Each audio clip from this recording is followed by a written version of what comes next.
Yo, yo, yeah.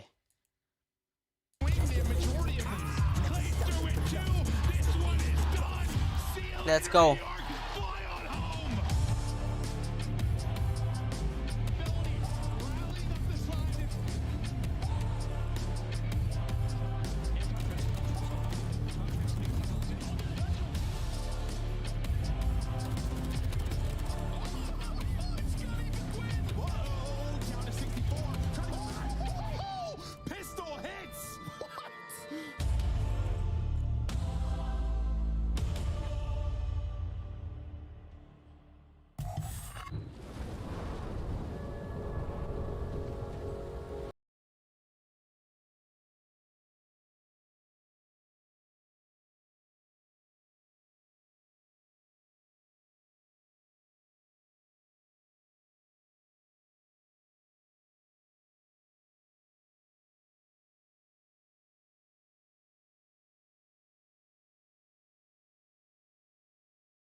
It's time for the first fight of the night. Welcome in, everybody. We have Carolina Royal Ravens taking on a new look from Seattle Surge, and there is a lot of excitement from the challenger scene. 0-4 with his debut appearance.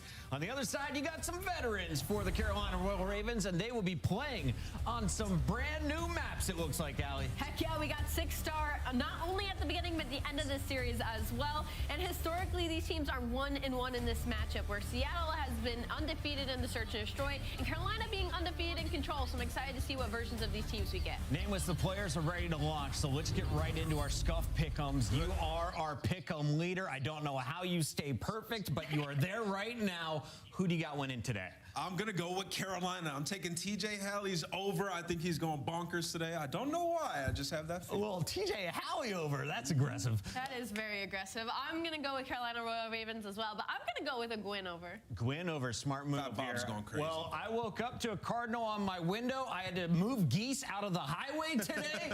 It's all about birds in my life. Carolina Royal Ravens are a clean sweep across the desk, and the fans, they're going to join us. We got your match ready. Welcome back for a Challengers player. Why not bring in some of the best Challengers casters in the CDL? We got Study and Shift. Shift, how good is this guy?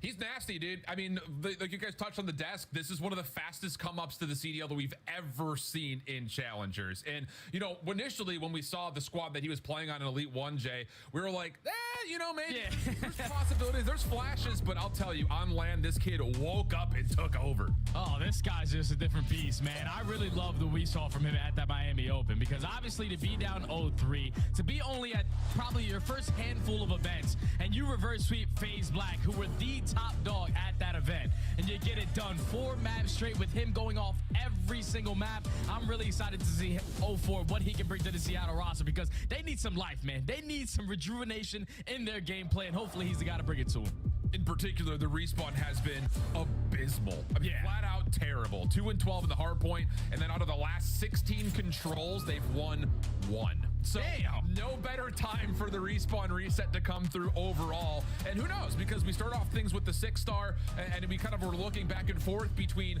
both Seattle and Carolina. Like, what were they doing on the maps that were out of the pool now? And well, for Carolina, this is like the biggest blessing to the reset of the season they could possibly have. They were 3-11 on the maps that are now out of the pool in hardpoint. So that's going to be good for news for them, just getting that invasion out of the picture in particular. Oh yeah, you see the stats right there. Old maps, at least the ones that were out, 3-11 on those. We're talking about the Skirmish and the Invasion. They were 0-in the Invasion. I don't know why they played it so many damn times, but finally that got removed for them. So if you're Carolina, you're feeling great when you talk about the ESPs. The remaining ones that you have an overall 10-7 record. Now you're going to start off with a 6-star. You're feeling great. You have the SMG players, and then you also have a couple players who moved into the same facility now. Carolina, they know exactly what it's like to be good on land, but now they're putting their focus online to make up more of those points. and they need it badly. This is a bubble matchup right here. Two teams that are fighting to get into the top 8. And like you mentioned, you can kind of already see over on the right-hand side, both Fellow and Gwyn have moved to Charlotte. Clayster trying to get on the way. TJ apparently is supposed to be moving on Monday. So Carolina, it feels like the season's almost just starting for them. Rejuvenation through LAN. It just comes down to, can they find a way to perform online and keep the consistency that we've seen in person from them? And I think if you're Carolina, starting off with a map like 6-star, this is where you have to make it known that we are really enjoying these new maps. I actually got a chance to watch them scrimmage a little bit. They played every single day. They played really, really tight. And TJ, for some reason, has got to read on these maps. So your name was touched on the desk. TJ over, it might be in fruition. Yeah, here we go. Let's see what happens. Also, lots of eyes on 04. This is a lot of pressure on the new guy. You want to talk about challengers players that get thrown on two teams that are struggling. Often they don't do all that well. So lots of pressure to see if 04 can handle the quick rise to the CDL and also try to save his squad possibly to the top 8. Yeah, I'm excited to see what 04 can bring. I actually had the opportunity to text my good friend, Rambo Ray, the coach of Seattle Surge this morning, and he said the pickup from 04 has done wonders for this roster. Finally, they're feeling like a complete team, so hopefully they're able to show it early on. But you can see Carolina, they find a clean dead. They're soaking over the majority of this P1 time, and with only 20 seconds left, it's all about those spawns over towards P2. It's going to be Carolina preferred side with the break coming in for Seattle. Yeah, this is all about what can you lock down here. Like you mentioned, for Carolina being so darn close to the backside of this upcoming second hard point, right inside this giant palm tree room. Brezzy, little water route on the outside. No one's really looking for this. We talked about this, Jay. Often it feels like people just ignore the water because of how difficult it can be to manage. Brezzy finds 2, and Seattle find the quick breakthrough. That's perfect right there from Seattle to know where the pressure's coming in from and withstand that first push coming in. So now Carolina have to rally the stuns and nades to try to find an opening on the map, but they can't get past Brezzy, who's been holding down this overextension through the bridge side, and Carolina have not been able to sniff even close towards this hard point. You have a couple players going on a pinch, so a potential break going to come in now. Yeah, a little split spawn situation, but Brezzy picks it up nicely. Gwyn, though, pistol out for a double. Now it's just down to what he could do versus 04, and hello! Both players running out of ammunition, but 04 is able to get the better of one. Enough time delayed for Hook to try to give one more go at the hard point, but they do get bounced back. So Carolina looking at the last scrap time here pretty successfully, all things told. Abu's the last one left, and, well, he will be flushed out in the 1v1, so this battle for scrap, not really where the focus goes, as you've got Gwyn on rotation early, winning a key one over towards P3. Oh, yeah, but you would take that if you are Seattle. You apply pressure early on towards P2. You know that you were the team at least controlling the spawns early on for this P3, but with Gwyn winning that one-on-one through the back end, now you have to put your focus towards the backside, and that's an early 2 kills coming in for Carolina. The trades are going to be there for Seattle. So it's an all-out mix fest in towards the P3, but you see Carolina, they're starting to set up the pinch. They're finding the kill. They should be able to find the break. Yeah, looking pretty likely for it, although Hook put a lot of damage in with Abuza. Isn't quite able to finish off any eliminations. That could have made life a little bit easier on this second attempt. Brezzy timing around the back gets caught, and that is a clean feed here for Carolina. Still 30 seconds to fight for it, but Brezzy does spawn behind, and the Ravens are not expecting this. Yeah, there's no way in hell they're going to be able to read this spawn. Brezzy's going to be able to at least get one for his endeavors, but the trade is instantly going to be there. Now it's on Gwyn. Can he hold on for the rest? No, he cannot. So with only 15 seconds left, that's going to go in favor of Seattle. But now we're going to a P4, where I feel like on 6-star, this is the hill where you can potentially set up for a full 60. So let's see how Carolina set up. Opening shots will happen down towards this bottom side. Over the top of the headies, most of these gunfights will persist. Fellow trying to make his way forward and finding a double. Really well done. Gwyn also setting a front line just in front of the U-turn. Good read onto 04, who can't quite finish off the kill. 30 HP remaining. Just another bullet was needed, but not going to come through. And the last couple of Seattle players are going to get picked apart right in front of the hard point. Oh, but see the spawns, they're not going to flip. And I don't know if Clace is going to get a read on it. You know that the pressure's still coming in from the front, but at least you win that one-on-one. The rest of Seattle spawn behind you. So they're going to be able to get the break for at least 30 seconds if they can hold on. Carolina trying to set it up with the stuns and nades over the top. You have 0 for a one-shot that's trying to send it. But so far, this has been a good setup from Seattle. Great reach out right there from 0-4 to walk away with this potential remaining 20. Yeah, you know, looking at the respawn tendencies for Seattle, they've always been really good at rotating early towards hard points, but they've never really been successful in holding any significant time, where on the flip side, Carolina has been kind of forced to have to break a bunch, but they are one of the top teams in the league at doing so. So it's interesting because the patterns to this point have kind of been opposite. Carolina's rotated great, just haven't been able to hold for more than about 20 seconds, it feels like, per rotation. Yeah, and there was also a big issue with Seattle Surge finding Brace as well. They just couldn't find any success in HPs if it wasn't rotations, but so far the new roster healing the water. That story, as they're currently up by 25, but now we're going into the pool hill, where it's very, very difficult. You have to make sure your Michael Phelps, your pistol is hitting from long distance. The route right there from Clayster, just swimming around, finessing with his life, staying contested as long as his teammates can help. This is unreal. Oh my God. Just using the water as like a bulletproof vest at the moment, even getting the regen off. Him and 04 looking for the pistol battle, and it's actually a teammate that eventually takes him out of commission.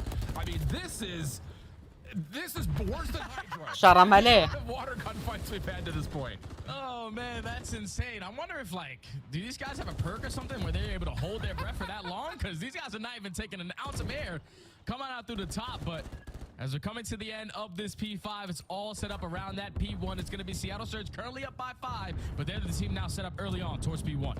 Really tight battle. But like you mentioned, this P1, especially the second time around, could definitely lead to some significant time, largely due to the bar headies. But wow, clean. All of it from the front staircase for Carolina. Nade gets one out of the point, and then the follow-up gunfight's absolutely perfect as the Ravens get the early break. And now Seattle have to find a way on in.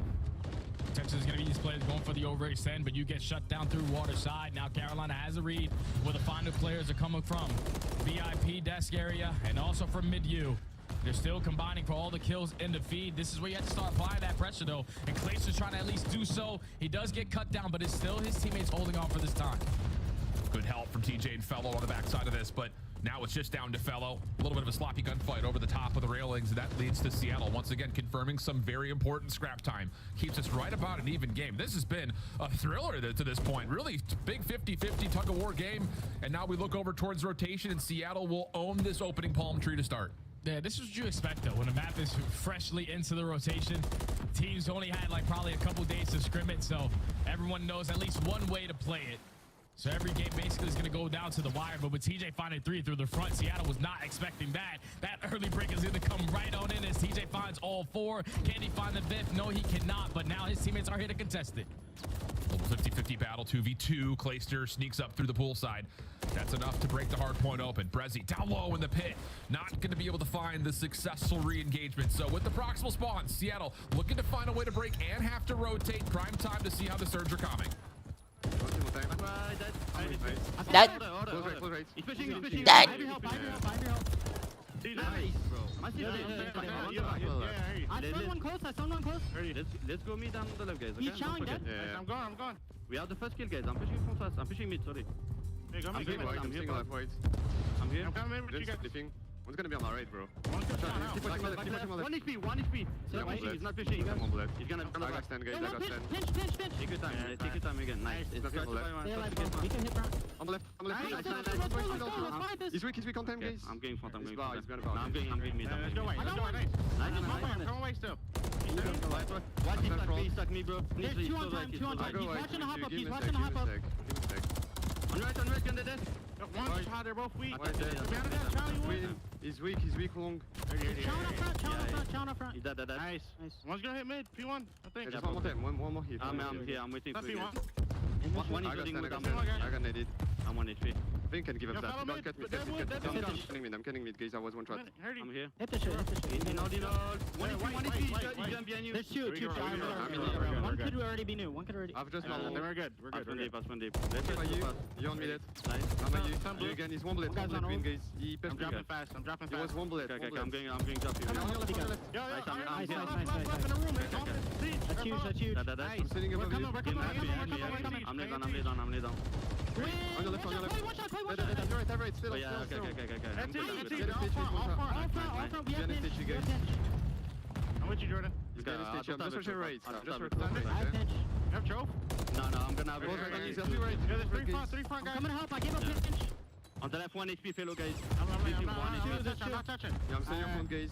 That's perfect. Keep putting that in, guys. Nice, you're too. He's jumping. He's weak. He's on left. Half time. I have a trope. That's a big 20. Yeah, It's nothing here. I'm trying to win one on I'll play mid. I got it. He's close to you. Yeah, they're rolling. We gotta take our time on this break. Tell you what, Jay, they sound rejuvenated. I mean, we've had Seattle listen-ins over the course of the last month and a half where it's just like Yeah, one here. Okay, I'm dead. And these guys are fuego right now. They're really getting energized. It's that new vibe, that new team feeling, that honeymoon stage is starting to hit different. I thought Carolina at the end of that P3 were going to start to pull away with the game, but Seattle Surge respond with a great full 60 hold at P4 to put this basically down to the wire again. All tied up at 195. They're in full control of the pool hill, and Carolina cannot find a way on in. Keep in mind, you got to win gunfights outside and also work on your swimming skills because they're working to wait for the break now. That Hook gets an important 2 front side of the hard point, but the hill does go neutral for a time. Brezzy last one up, and they know exactly where he is. But Brezzy, okay, smokes him now on 4 in a row, and his ability to possibly stay in this position with a trophy and possibly earn a cruise missile could just blow this ending wide open. Carolina need to find a break. Yeah, they need to find a break, and you need to take care of Brezzy. They do just that. Should at least eliminate Brezzy for now, but they cannot find the player in the water. So Seattle Surge at 2 hills in a row have blown this game wide open. Almost going to be up by 40 points. Carolina had to find a couple gunfights off the rotation, and it's Clayster with a double to set his team up. Huge moment from Clay. An important 3 kills come out. Carolina now in firm control of our first hard point back here at the front bar. Hook trying to play from the staircase side, and TJ able to match him. Over the backside of U-Haul, though. The new guy up. 04 finds an important first. That's enough for him to jump in and contest. Gwyn trying to find the pinch, but shut down by Brezzy. Kills looking good for Seattle. They've got the break and a chance to win. Yeah, Carolina have to find a way on in. You have to wait for your teammates. You can't go one by one because it's only 10 seconds to Seattle able to take map number 1. Crossfires galore through the middle of you. Carolina at least coming on top for now, but you have to get in the HP. Gwyn gets caught, though. It's all down to Clayster. Has to find an entry. Gets the first and oh, Clay! Does he get enough time for his teammates to pull? Maybe not. It's Hook for the double. Semtex over the top. Gets him out of the hard point, but the rest of Seattle are there. And oh boy, the rejuvenated Seattle Surge come up with some heroics through P4, P5, and then survive the onslaught over the top of our first hill to take map 1. And that's how you turn the page on the first 2 stages for Seattle Surge. You're coming with the rejuvenated new roster. You're coming in on a new map, and you get it done flawlessly towards the closing moments of that game. We're talking about a P3 where they were at least contested from Carolina, but the P4 to P5 and then even the P1 chain was flawless. Seattle Surge did not miss up right there. They found Brace when they needed to. They were rotating early when they needed to, and then every single time someone needed to come up with a clutch double, it was 04 and Brezzy getting it done. 250 to 211 is our first scoreline, and Seattle Surge take map 1. And I love to see the assist column lighted up really for both of these 2 teams. Not to take anything away from Carolina, the teamwork definitely starting to come up because we've seen some scoreboards in the past where it's just like single-digit assists in long respawn. It's like, boys, are we helping each other or what? But it looks like both teams are starting to find a little bit of flavor here on our first new map of this series. Potential for another if we get to map number 5. But like we talked about, kind of midway through this map, Seattle had notoriously been good at rotating to hard points early, but their efficiency numbers across the board have largely been at the bottom of the league. We saw their 2 of the last 12 in hard point. Their respawn has been pretty pitiful, but a lot of good moments to take away there for the Surge. Yeah, it couldn't get any worse, man. First 2 stages of Seattle, they simply could not win anything if it wasn't Search and Destroy. When you come out on a new map, though, and you do the dirty work correctly, we're talking about the fundamental plays, early rotations, making up for a 60 hold that you could not receive at that P3. That's where they were perfectly set up. We're talking about trading efficiently, setting up properly where you have perfect crossfire set up to so Carolina cannot find an opening. And then every time Carolina started off with a couple of kills, they were basically getting tunnel vision. Like, you need to be able to break that P4 a little bit different. You can't just keep on flooding through top tree, potentially trying to work your way through low secret, because those close ones for Seattle are going to just continuously allow them to funnel their way into the HP. If you're Carolina, you probably got to send someone on a pitch or something like that, but funneling is exactly what Seattle Surge wanted you to do, as they are able to take the map number 1, and now you're feeling confident because you're going into a Search and Destroy where even it's a new roster, you still know this is our bread and butter game mode. Oh, and on top of that, if you're Seattle, you're also, looking at a new Challengers player into the CDL that has been grinding Search and Destroy. Unreal, and man. Talking about, again, the reverse sweep in that Challengers Grand Finals, 04 was crazy in the S&D. So Yeah, okay. It feels like it's all good news across the board. To speak to the other side of the story here, though, Carolina's no slouch on the Invasion Search and Destroy. No. 4-2 on it, and that almost feels kind of like a miracle considering that they're one of the worst teams in overall opening duels on this map in particular. So you got to think for Carolina in terms of polishing up your search, it all starts in the first 30 seconds of each round. Oh, yeah, and if you remember the last time we casted them, I don't know who they were playing against, but Carolina basically threw this entire map away. Multiple man advantages. Every time a post-plan situation, they had the mana, they lost it. They were just letting it go. But at least recently for them at the major, you won it all the way in a round 11 versus Las Vegas to knock them out the tournament. So you're feeling good on Invasion. It's just you have to play faster at certain moments because, like you said, we watch 0-4 all throughout challengers. The way he's able to dominate that mid-tank area, either with the Rival 9 or an MCW, that's a guy that's going to be able to make plays happen on the defensive end, where Seattle are literally the best team on that side. So you're just fitting in a player who's great at search and destroy, who knows situational plays. So Carolina, you need to be able to play a lot quicker on your attacks. And I like the point that you point out. It's the Rival 9 or the MCW.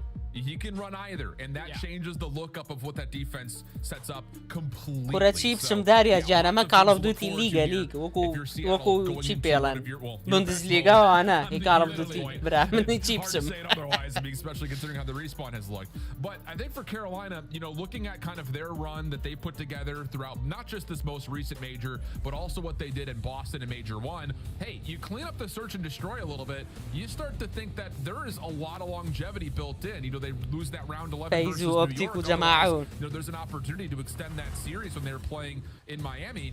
You know, that seems to be kind of their weakest point and definitely seems to be kind of controlling a lot of their focus over the course of at least the last major. And it's hard for me to believe that because these guys have been playing for a really long time. Like Clayster, fellow, we all came from the S&D scene, including TJ. So these guys need to figure out search and destroy, and hopefully with them, you know, all going to the same facility in their apartment complex, you get those better team comms. So they need to turn around and search and destroy, and already TJ finding the first blood. Yeah, aggressive setup for Carolina, really setting the tone right through mid-cafe. Hook with an AR in hand really can't do much besides just watch this and hope that no one pushes through it, because honestly speaking, from the offensive lens, you're really only left to be. There's just no way you're able to clear this, not with at least some sort of a cost involved. Yeah, because it's going to waste at least another 20 to 35 seconds to even work your way up through Cafe. And now you're forced to make a decision on where you want to apply this pressure. Hoop does get some info on at least one player in towards Gwyn, but the nade is not going to connect. With only 45 seconds left, they know we do not have enough time to go Cafe. We have to go B. And Clay's just going to play contact here. And he sees two players on the cross. Now it's just back up. See if you can challenge somebody with these team shots over towards the bomb. Brezzy fighting back, though.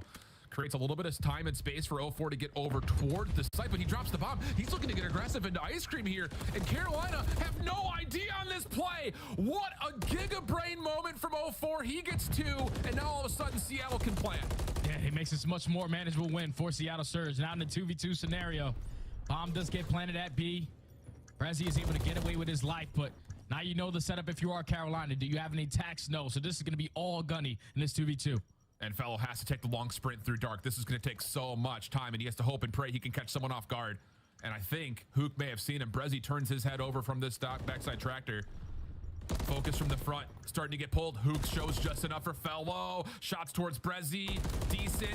Off the regen. Takes care of the first, but not the second. Plenty of time for the defuse, and Carolina save the round. Oh, that was on Fellow. Just re-wrapping his way right through the middle of the map. He's able to at least have the angle onto Hook to open up at the first blood. Then once it turns to a one-on-one, Gwyn at least has Brezzy a little bit weak. So Fellow's able to commit on the gunfight, but he's able to find 3 on the round. That round almost gets away from them, though, with 0-4's 3,000 IQ play to drop the bomb and push through Ice Cream. But it's still Carolina on top, finding the first blood, finding success early on in the defense. Well, good moment from Fellow. And on top of that, you have to give a lot of credit to Gwyn for pulling the focus of Seattle away from that push through dark. Yeah. With a couple of stray shots here and there. So little micro things turning into some major moments early.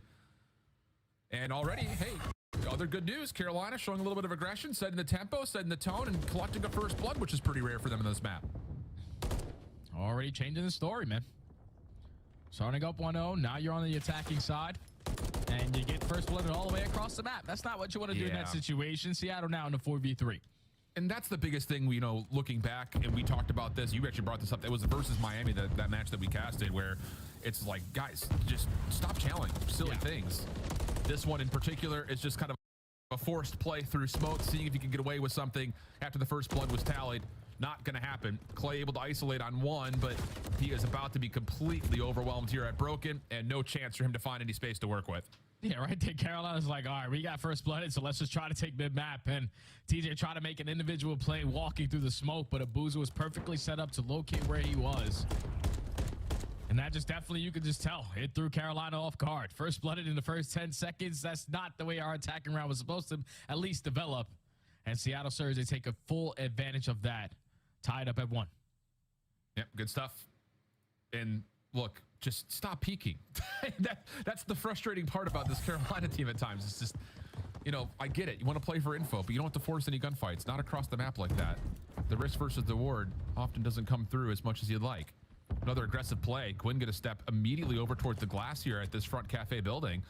And he's going to see a couple of players. Alarm bell starting to ring, but the team shot's better. First blood again for Seattle. That's good stuff from Seattle. Great teamwork on full display in towards the cafe. And now you can slowly work your way up through mid-tank because you know that Gwyn loves to be the player, at least covering over towards that A site.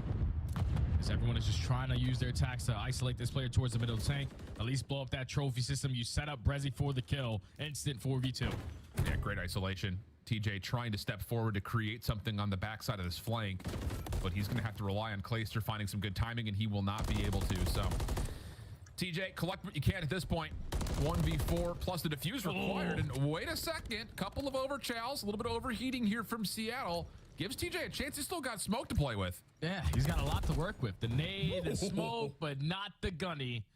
As Seattle surged with the numbers. Even though TJ hit some great shots onto 044 double. Just too strong on the post plant setup. You get the first blood. You take full control of Cafe. You're able to find the second as well. And then read the player going on the deep pinch as well as the guy going through mid-court. Seattle Surge not making any mistakes so far in the last 2 rounds. Yep. All of it coming with good numbers. Yeah.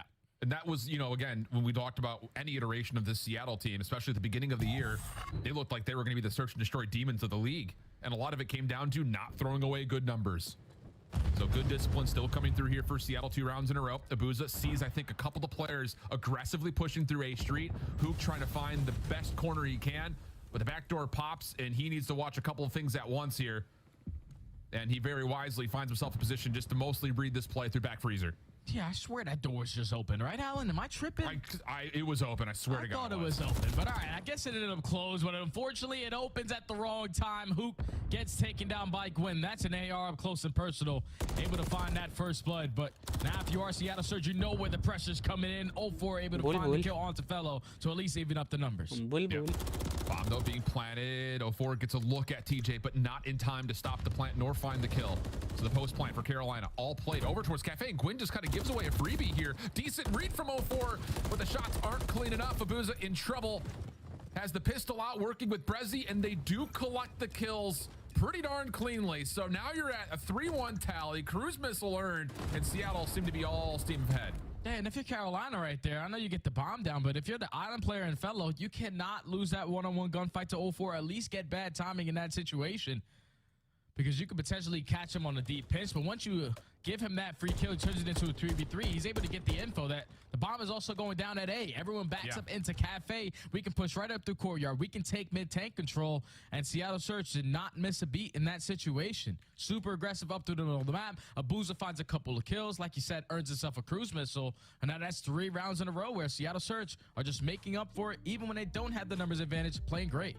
It's just good proactivity, and that's kind of always been the staple of the Seattle Search and Destroy, is that, hey, you know, they may lose one in the process, but it's in the midst of making a play happen. In this particular case, it's all about trying to control the middle of the map, and in particular, really focusing a lot of attention towards that front cafe building. And it's worked out really nicely for them on the ability to kind of, even in 3v4 situations early, still hold great power positions. And I think on the other side, if we were to really be critical here, hey, I mean, if you're Carolina, you've overchalled a couple of times where you just don't need to, right? And you could just slow things down a touch off these first bloods and, you know, just try to make a little bit more of a heads up play around where your post plant setup is supposed to be. There's just also different scenarios on your attacking runs where you're not going to really find a lot of success planting that bomb at A if you don't have mid-tank control. When you're giving that completely up to Seattle and you're only putting pressure around A site and in towards Cafe, you give them a free avenue to put themselves in an angle to watch you at least walk away from the site or know what your post-plan setup is. So that's one thing that if you're Carolina, you have to be able to take mid-tank control, even if you find the first blood, to properly set up for that post-plan. Yeah, and hey, just kind of looking at it overall, for Carolina, they are the second best team at planting on this map, but the 7th in post-plant win percentage. So it really just goes to echo the point there off the numbers. But as we kind of keep framing it up, you guys might be thinking we're getting a little too twisted here for a Seattle versus Carolina game. But friends, believe me, this is a critical matchup for both of these two teams, not only because of the recent roster changes for Seattle, but they find themselves separated by 5 points. And not only that, you look up to the team above you in Miami, hey, you're only 10 points behind if you're Seattle, so you have a chance to put yourself in an immediate tie for top 8.